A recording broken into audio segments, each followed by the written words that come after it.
Reporting in from Sector 11, this is the Goddardam Gazette.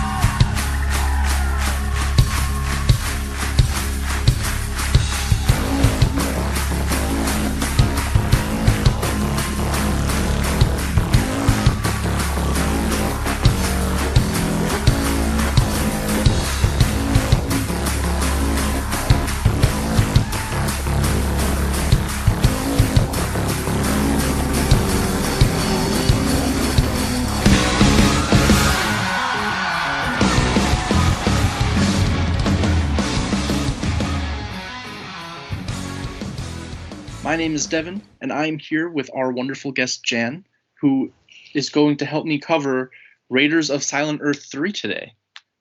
Hi! Hey everyone, I'm super excited to be here. So Jan, just as a quick introduction, please tell us about yourself, how you got into Coheed. Okay. So when Coheed's Welcome Home first came out in 2005, that's when I heard them probably properly, I would say. And I really liked the song. I thought it was super cool. I'm a really big fan of rock music in general. So that was my jam. And I was like, okay, if I, uh, also lots of other singles came out during that time, 10 Speed and The Suffering and stuff like that. And I was like, I like all of these songs. All of these songs seem pretty cool to me. I wonder, if I like all of these songs, I'll probably like other songs, right? So I decided that I would take a look at the album and listen to the full album. And I didn't like it. I actually thought it was really weird, and I didn't really understand it. And I was just like, yeah, okay, that's fine. I'll just stick with the singles. And then in 2020, I, like a lot of people, had a lot of time on my hands. And I am kind of neurotic. And so I was going through my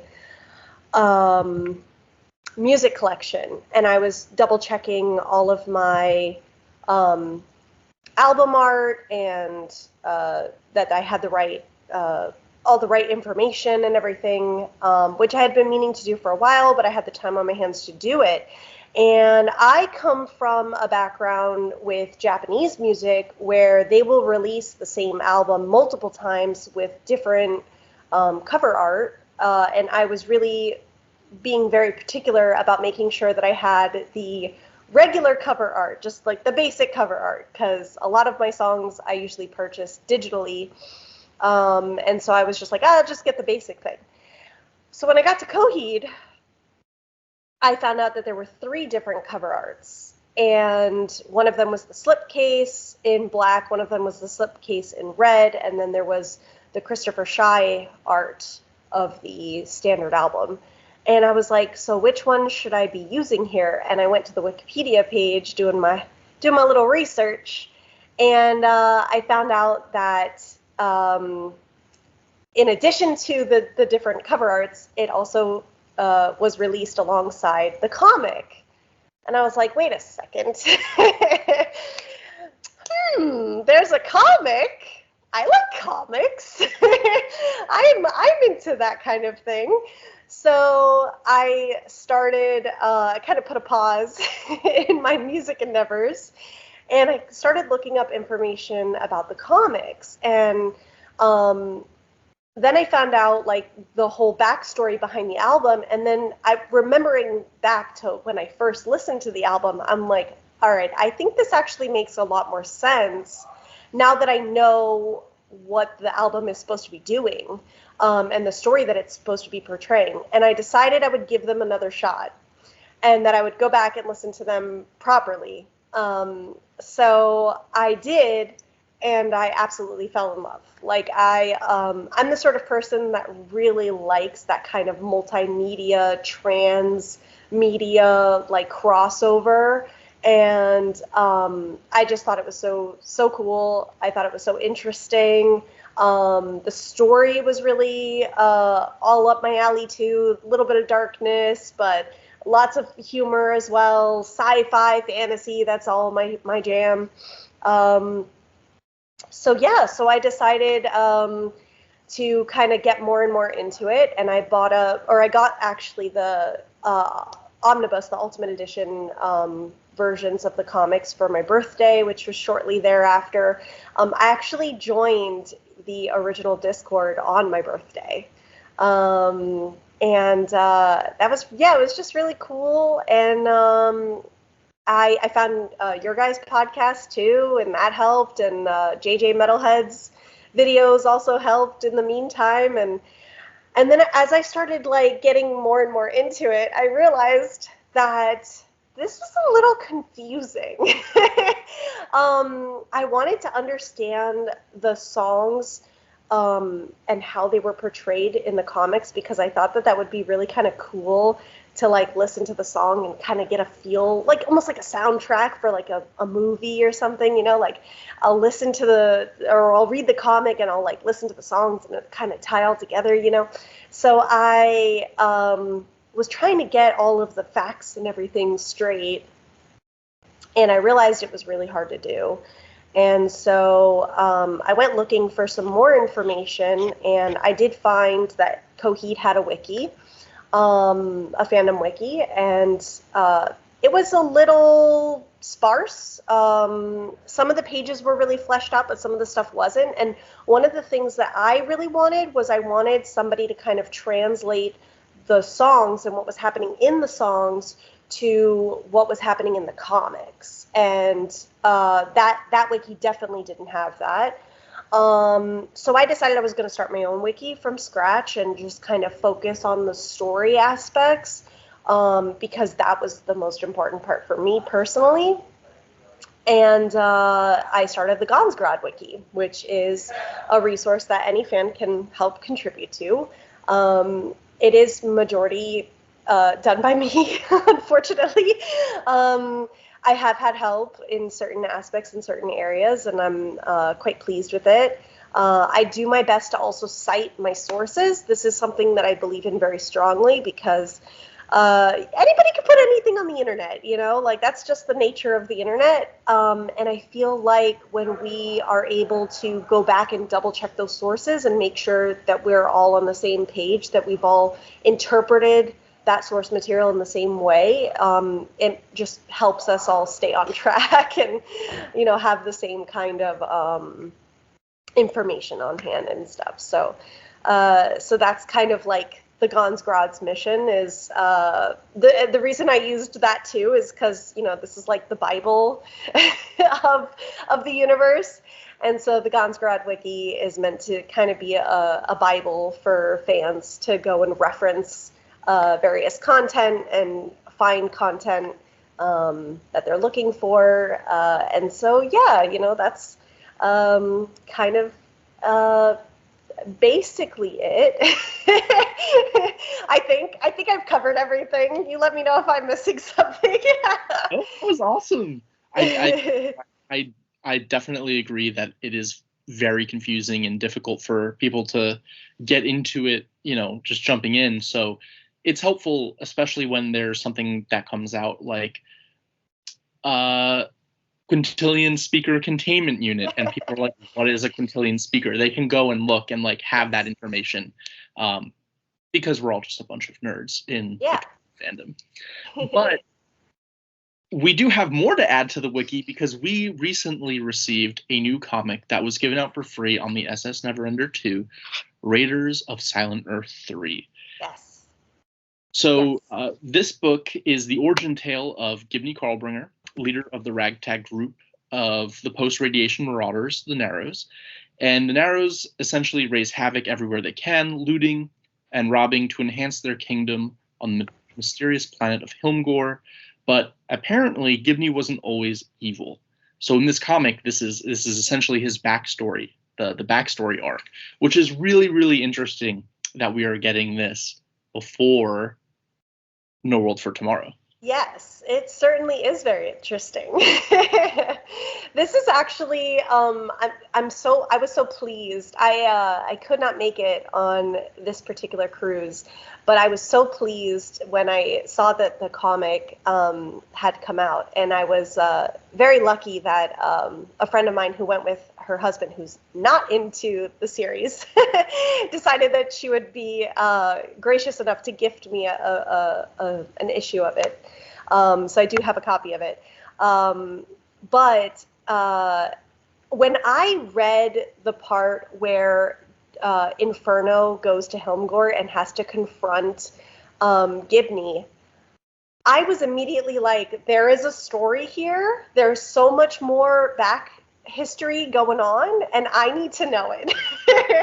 And we have that throughout the series. There's definitely certain situations that happen in the comic where you're like, I feel like there's more here than meets the eye, and we just haven't. Like, all of Inferno also meeting and developing a relationship with Mariah is a whole host of events that we just don't know about, that we're not privy to. We kind of come in as that relationship has already been established.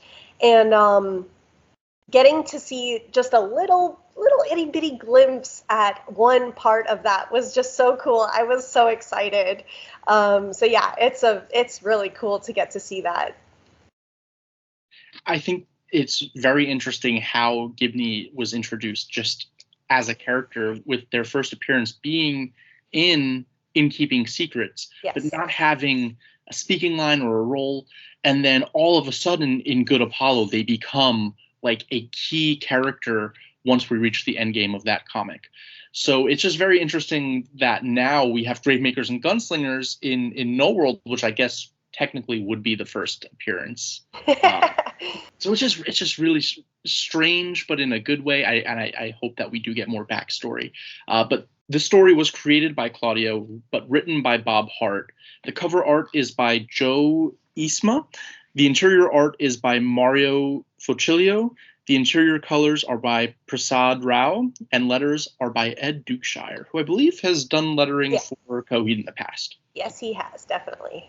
This comic jumps around a lot in terms of second stage. So it rereads to like piece together what is happening in second stage versus what is happening in this comic.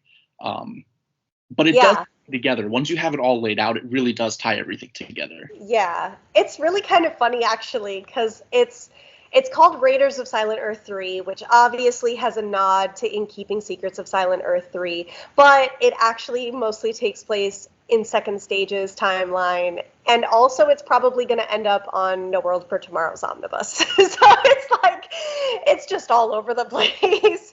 And of course, by the end of it, we're in more of Good Apollo's territory. So yeah, it's really, what an amalgamation of a comic. Like, what a great little tie-in, especially as we near the end of the Amory Wars proper's like main arc. So yeah, really, super cool.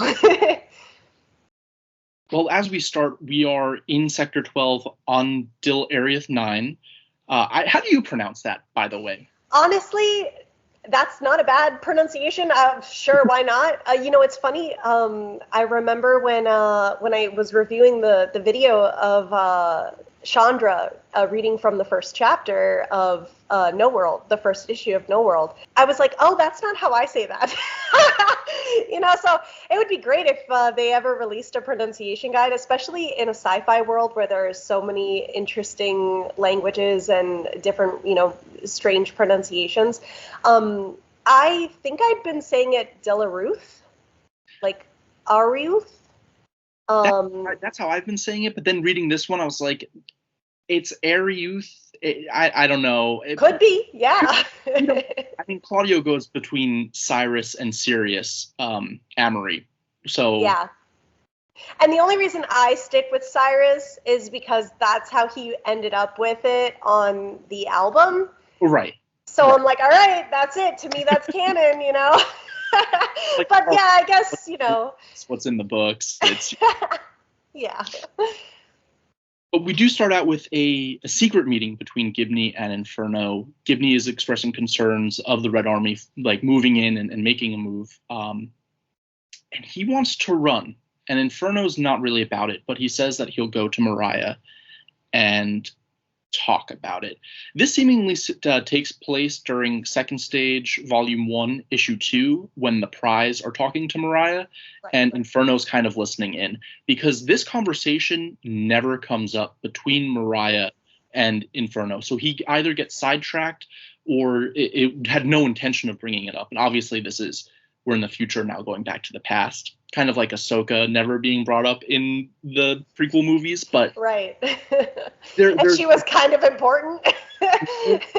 Yeah. Yeah, no, that is really, and you know what, I could kind of see it as going either way, given Inferno's character.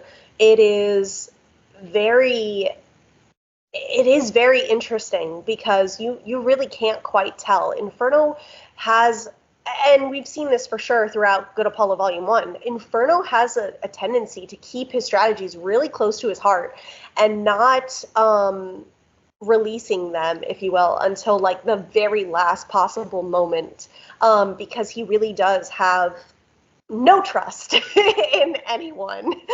And I do think that there is the possibility that, yeah, he could have for sure not had any intention of talking to Mariah about it, but also what happened when he does go back to Mariah is pretty strange. The Prize are there, and then the spy is telling him about like his brother being captured, which is certainly not something he had on his bingo card. So I think that there's definitely a lot of evidence to support either option. Then we get this ridiculous jump, right? You're reading about Gibney and Inferno, and then all of a sudden you're with Wilhelm Ryan and the Council of the Uricons, and he's sharing his plan to wipe out Sector 12. And this, I think, also takes place in Second Stage, Volume 2, Issue 1. Yeah. He's talking with the Uricons, and one gets pulled away, and then I think he's like, is there anything else you want to discuss? And then this conversation happens. Right. I think that's right. Honestly, the Uricons really didn't get enough love either. They really had like that one scene, and then they were just like, okay, bye.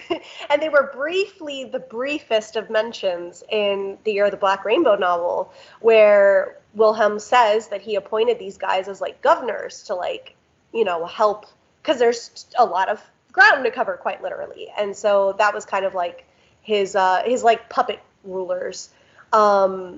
But yeah, really interesting that they come in and we get to see a little bit more about them. And also, Wilhelm Ryan mentions Hohenberger's weapon at this point. Ooh, that's kind of interesting. A little bit more of a name drop there, you know. We're getting just really interesting tie-ins, like to kind of say, hey, we know we have a little bit of loose ends, but we're figuring it out. This definitely did feel like it was starting to really round out a lot of the loose ends, even the little ones, like bringing up Dr. Leonard Hohenberger is a huge deal to anyone that like loves Year of the Black Rainbow. Like that name drop is so sick. And then we jump over to Coheed and Cambria themselves as they're trapped, just like we see in Second Stage, Volume 2, Issue 3. Right before the Syringas make contact with them. And we get some new dialogue, which we actually do not get in the Second Stage comic, and it helps characterize Coheed and Cambria. It feels very Year of the Black Rainbow as well, with basically Leia and Han, I love you, I know, kind of. Yeah, definitely. Yeah, that was really cool. And, you know, I kind of understand why we didn't get the dialogue in the original, because in the original setup, they are facing literally across from each other. Like they're so far away from each other that kind of like intimate dialogue would be, I think, a little bit more difficult. But why not? Let's get this like last little bit of like In fandom slang, OTP is one true pairing, and it's used in a lot of fandom spaces to indicate that this is like, you know, the fated pair kind of setup. And of course, Coheed and Cambria, it's the name of the band, you know, it's like, how can you can't get much more fated than that, you know? And so, yeah, like that kind of interaction with them is just like, all right, yeah, let's do it. Why not? We should. No, I agree. And then we go back to Gibney and talking about OTPs. We kind of see Gibney's interest Grace. And this is taking place during Second Stage Volume 2, Issue 1, where Mariah flees from Dill Arith 9, and we see that happen. Like, we know that has happened, but we didn't know that she left all these people behind. Right. And he decides to make a run for it with his companion. Right. Yeah, absolutely. And I feel like it was brief, like the briefest of mentions that she had no choice but to abandon them. I think her second in command maybe was like, go, like we'll follow you or we'll catch up with you. And she was like, all right, you know, like I'm gonna take it. But that doesn't account for the hundreds of maybe even thousands of people that are here volunteering for her in her cause. And it is good for us to see that other side. And I think we're getting to see that with Gibney. And then, of course, this is a part, unfortunately, of that massacre, basically. Like, what a massacre. They're horribly outnumbered. It's a shit show, to say the least. And yeah, and you can see that when he sees that Mariah's taking off, he's so disappointed. He's really disappointed. And now he's like, well, if it's going to be like that, then it's survival of the fittest at this point. You know, like he's like, fuck it. No, it's really tragic. And I think that's the whole point of this comic, is to explain, like, he was with it. He was with the rebellion. And then he doesn't see Mariah and Inferno side of things. He sees his side of things. And that's a side that we never considered, you know, with the original source material, that there's other sides to this. You know, we see the rebels as unnamed rebel, like doing this, but they're whole characters with their whole stories that could potentially be flushed out like this and potentially turn into a villain like Gibney does.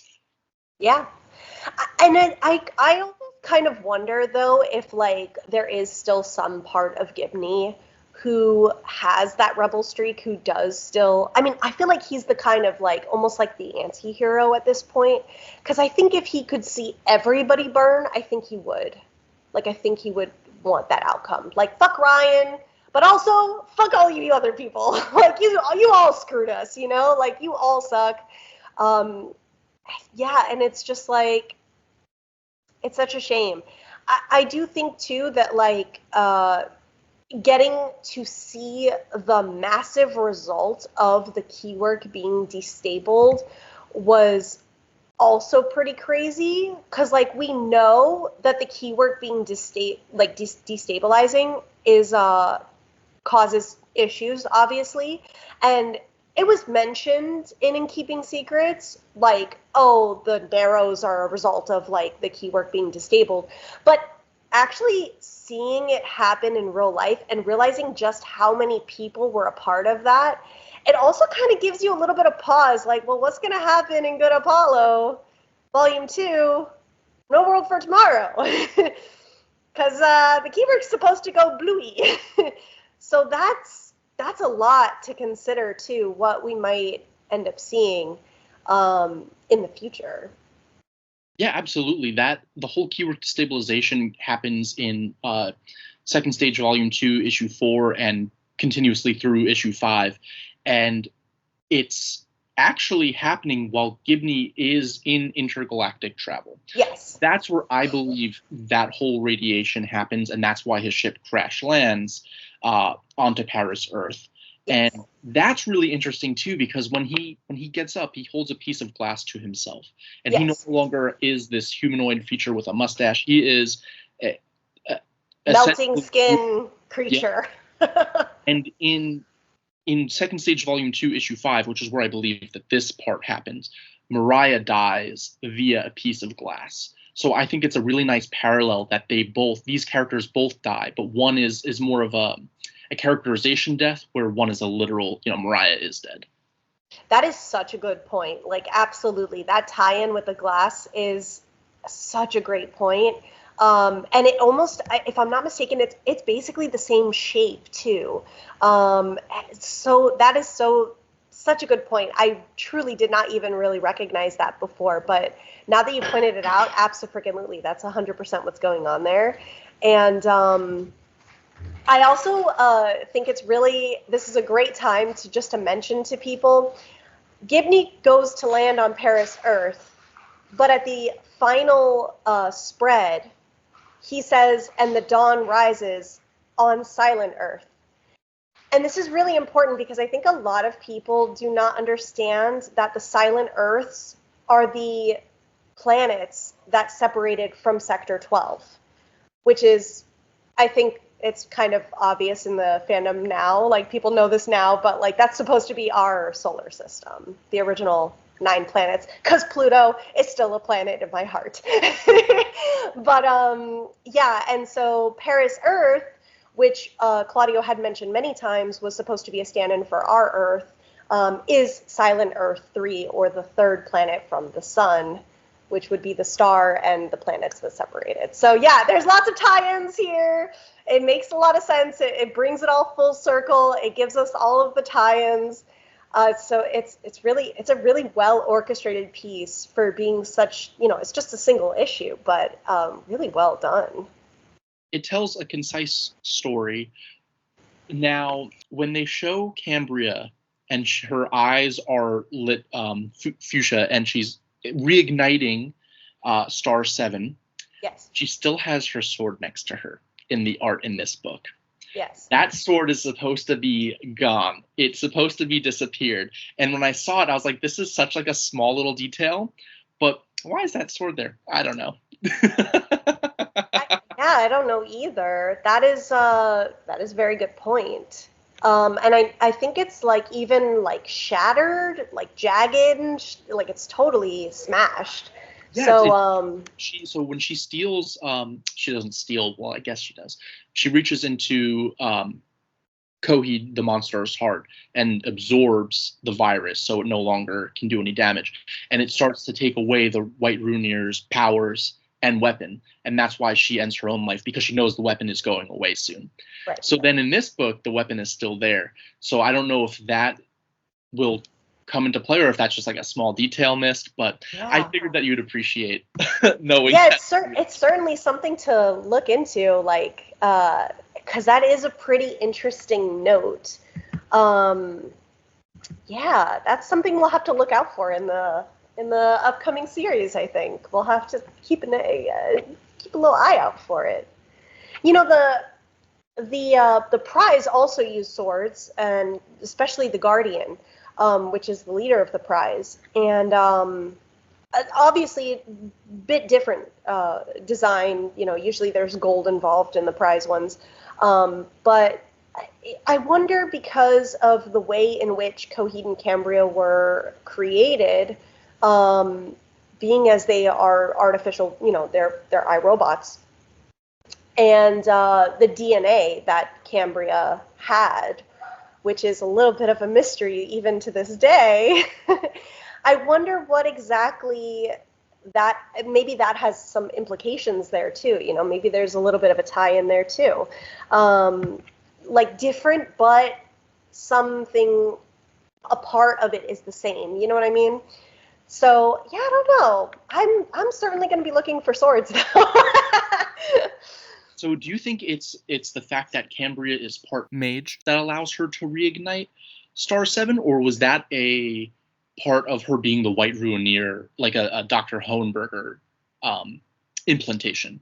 I am not 100% sure, because even with Cambria, okay, so we know that we got the DNA, the mystery DNA, from the prize, but the book actually didn't tell us how he got the DNA. Was it in a vial that she handed him? We don't know.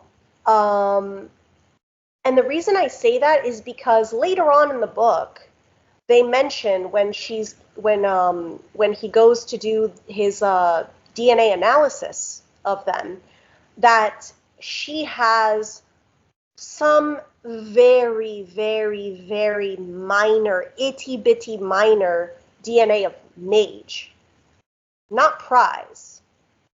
And that's interesting because does that mean that the prize are actually related to the mage? Because the mage also go through their own transformation sequence, which we don't know much about. We know that it involves some kind of trial, but does it involve a trial with the keywork? And perhaps that's where that DNA is coming from. And because the prize are so people barely believe they exist, much less have studied them, right? Is there maybe something there that ties them together? I mean, there's a lot of questions about the scientific aspect of these things that I have. And so, yeah, it's, I don't know. I really don't know. I think there are so many possibilities that it could be, and I just am excited to learn what it is. Someone brought up this question to me that when the prize go to meet Mariah, she is glowing like orange or red. And then she uses some kind of powers actually on Delirious 9, mm-hmm. which are also orange and red. But when we see Wilhelm Ryan, he also has red powers, but the prize are always blue. That's true. And the keywork is always blue. Right. So that makes me kind of concerned because on the variant covers that we get for No World, the keywork is turning red. Yes, it is. And you know what?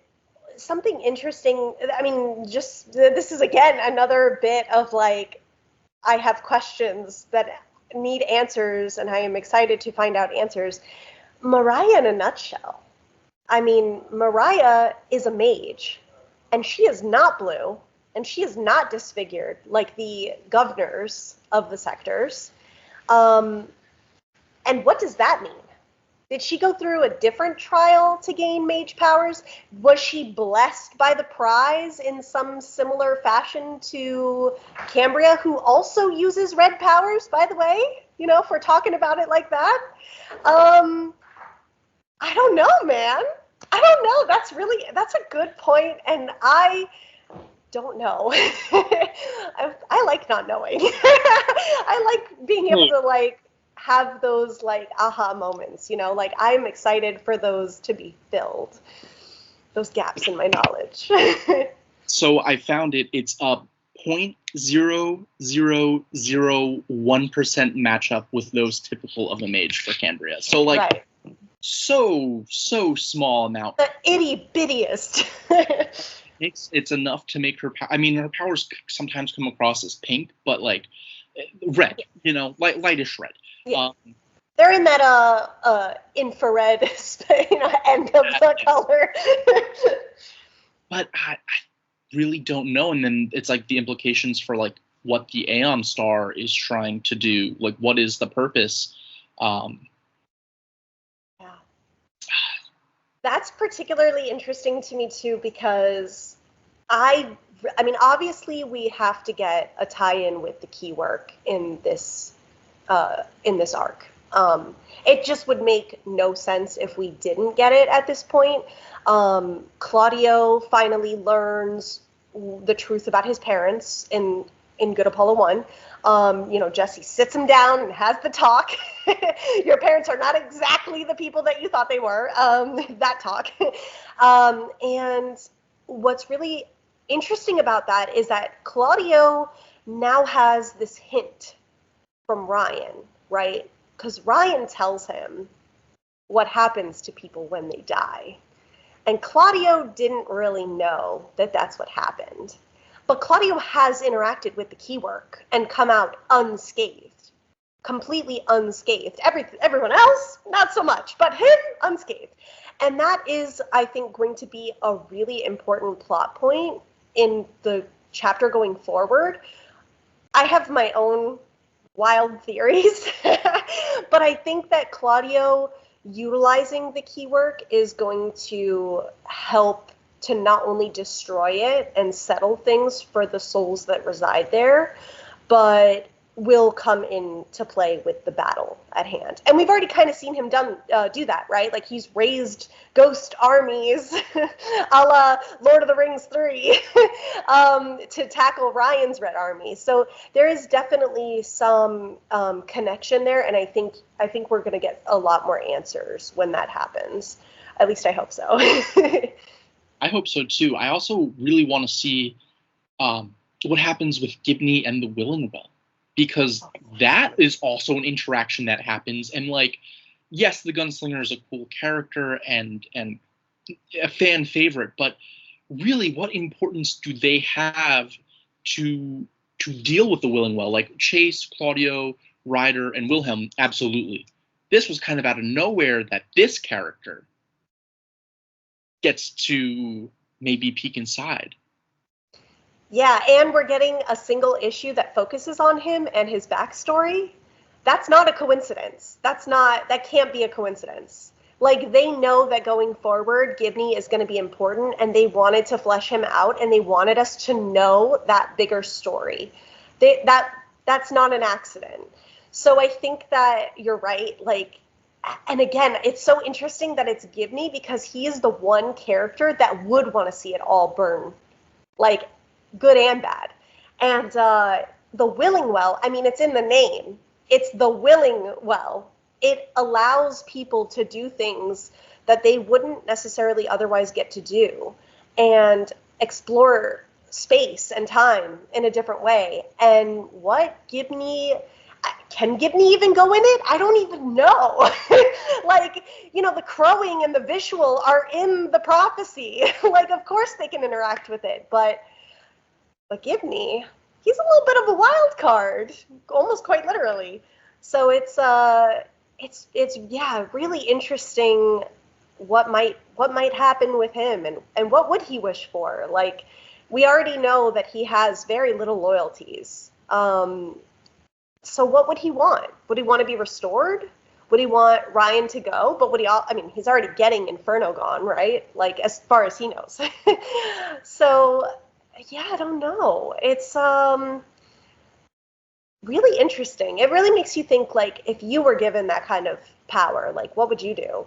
And it reminds me of that phrase, be careful what you wish for, So it's like, I wonder what he would wish for and how he would wish for it. So, interesting thoughts. Very interesting thoughts. Well, I think that this comic isn't necessary in order to appreciate the storylines that are going on. We also mentioned earlier that we think it's probably going to be in the No World for Tomorrow collected edition. That just makes sense.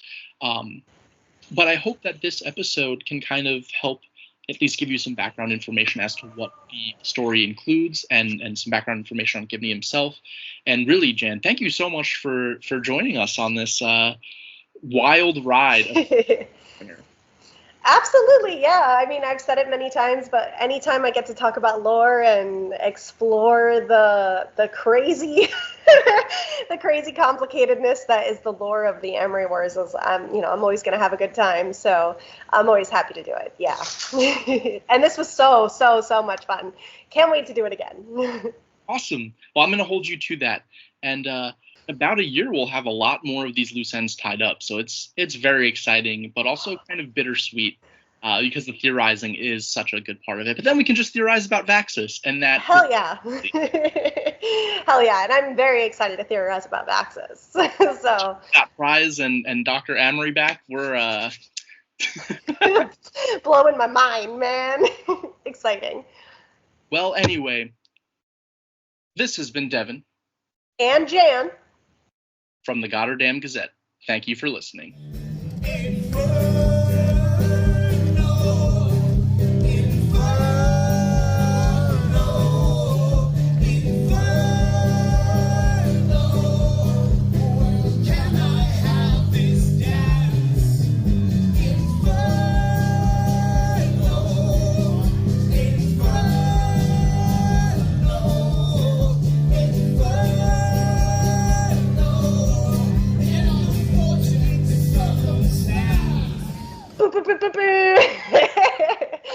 to record an intro thingy, so I'm just gonna say it and then I'm gonna edit it, and I'm gonna try not to be super awkward. Sorry. That's okay. I'm Jan. Oh yeah, actually I never really solidified an. So maybe we'll brainstorm a little. Huh. That's so funny. So yeah, you gotta sign off, right? Because you're a reporter. Oh. So you should probably sign off.